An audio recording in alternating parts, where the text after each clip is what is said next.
প্ৰতিটো সমস্যাৰ শিক্ষকবিলাক সদৌ অসম সহকাৰী শিক্ষক সঞ্চয় সংস্থাৰ লগত আজি তাৰিখত আছে। ড্ৰপ শিক্ষকসকলো আছে, শস্যত মানে বঞ্চিত হোৱা, দেহত বঞ্চিত হোৱা আটাইবিলাক শিক্ষক কৰ্মচাৰী আমাৰ সংস্থাৰ লগত জড়িত। তেওঁলোকে আহি আন্দোলন কৰিছে, অনশন কৰিছে, আৰু এই 2-4জন মানুহ হাইস্কুলৰ নাম লৈ হওক, ড্ৰপ টিচাৰৰ নাম লৈ যি 2-4জন মানুহে মানে এনেকুৱা আন্দোলন লৈছে, 10-12জন শিক্ষকক লগত লৈ এইটো আন্দোলনৰ কাৰ্যসূচীও লৈছে। কিন্তু আমি সদৌ অসম সহকাৰী শিক্ষক সংস্থাই এই সকলোবিলাকে আহ্বান জনাইছো, আপোনালোকে এই যিবিলাক শিক্ষকসকলৰ ভৱিষ্যত বিনা হ'ব পৰা সমস্যাটো সমাধানৰ ক্ষেত্ৰত প্ৰতিবন্ধক হ'ব পৰা এই যিবিলাক কাৰ্য এইবিলাক আপোনালোকে পৰিহাৰ কৰক। পৰিহাৰ কৰি আগন্তুক আমি 20 জানুৱাৰী দিনাখনে আমি এখন সাধাৰণ সভা আহ্বান কৰিছো, গুৱাহাটীত হ'ব, স্থানটো আমি জনাম। এই স্থানত আপোনালোক আহক, আপোনালোকৰ এই সংস্থাবিলাকৰ প্ৰাসংগিকতা আমি সদৌ অসম সহকাৰী শিক্ষক কৰ্মচাৰী সংস্থাৰ মঞ্চত কি বিষয় সন্নিৱিষ্ট কৰা নাই, যাৰ কাৰণে আপোনালোকে বেলেগকে সংবোধন কৰিব লগা হৈছে বা 4-5জন শিক্ষক লগত লৈ আকৌ বেলেগকে আন্দোলন কৰিব লগা হৈছে। আমাৰ আন্দোলনত সহযোগ কৰি বা আমাৰ আন্দোলনত সহযোগ নকৰি আপোনালোকে বেলেগকে কৰিব লগা হৈছে, এই কথাবিলাক মানে ৰাজহুৱা হ'ব লাগে।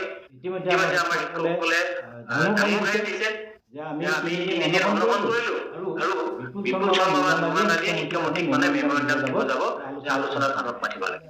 এই কথাবিলাক যাতে যেতিয়ালৈ বন্ধ নহ'ব তেতিয়ালৈ মই ভাবো প্ৰাথমিকীকৰণৰ যিটো সমস্যা, এই সমস্যা থাকিব, আৰু চৰকাৰৰ আমি সুবিধা কৰি দিয়া হ'ব। গতিকে আমি সকলোবোৰ চৰকাৰী শিক্ষাগুৰুক কথা কৈছো যে আমি একত্ৰিত হোৱাৰ এটাই ৰাস্তা আছে, সদৌ অসম সহকাৰী শিক্ষক কৰ্মচাৰী সংস্থা। ইয়াত নিম্ন প্ৰাথমিকৰ পৰা মহাবিদ্যালয় পৰ্যায়লৈকে 13 চনত ড্ৰপ, 21 চনত ড্ৰপ বা 2001 চনত ড্ৰপ, এই আটাইবিলাক শিক্ষক কৰ্মচাৰী সন্মিলিত হোৱা এখন ধুনীয়া মঞ্চ।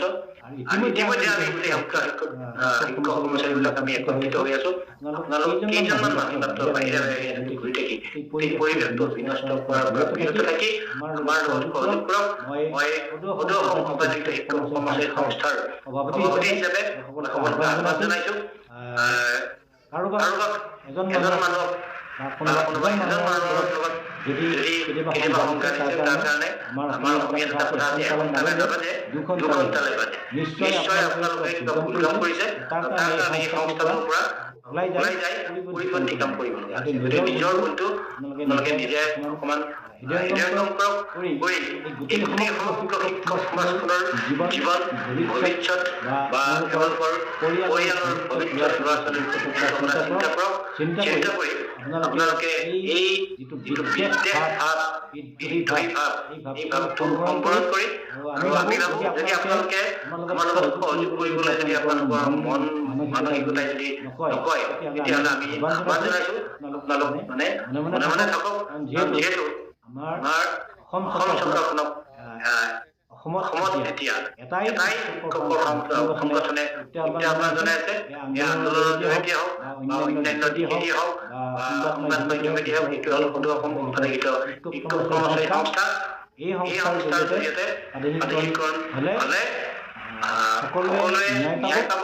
আৰু যদি আপোনালোকে নিৰ্দিষ্ট বিষয়ৰ মানে বিষয়বিলাক লৈ যদি এনেকে আলৰি কাটি থাকে, তেতিয়াহ'লে চৰকাৰখনক সুবিধা কৰি দিয়া হ'ব। গতিকে মই সকলোকে আহ্বান জনাইছো, আপোনালোকে এনেকে বেলেগে মেমৰেণ্ডাম দিয়া, বেলেগে মন্ত্ৰী নিয়োগ কৰিব যোৱা, বেলেগে সমস্যাবিলাকৰ কথা উল্লেখ কৰা, এই কথাবিলাক মানে কথাবিলাকৰ পৰা বিৰত থাকিব লাগে। বিৰত থাকি আমাৰ সংস্থাৰ লগত সহযোগ কৰি আমাৰ যি সমস্যা, যিটো সমূহীয়া সমস্যা, সেইটো কাৰো ব্যক্তিগত সমস্যা নহয়।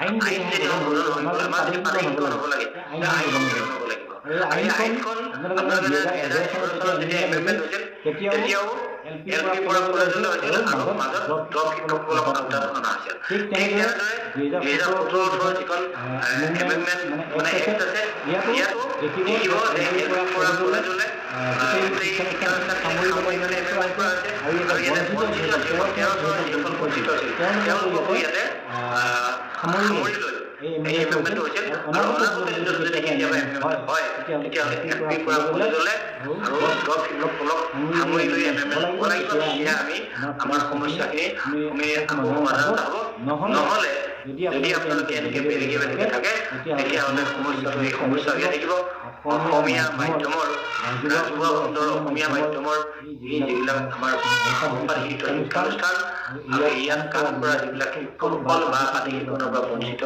শিক্ষক কৰ্মচাৰীসকলৰ যিবিলাক পদ আদেশীকৰণৰ কাৰণে আমি যুদ্ধ কৰি আছো এই যুদ্ধখন মানে দীঘলীয়া হৈ থাকিব আৰু এই ক্ষেত্ৰত সকলোৱে সচেতন হ'ব লাগে।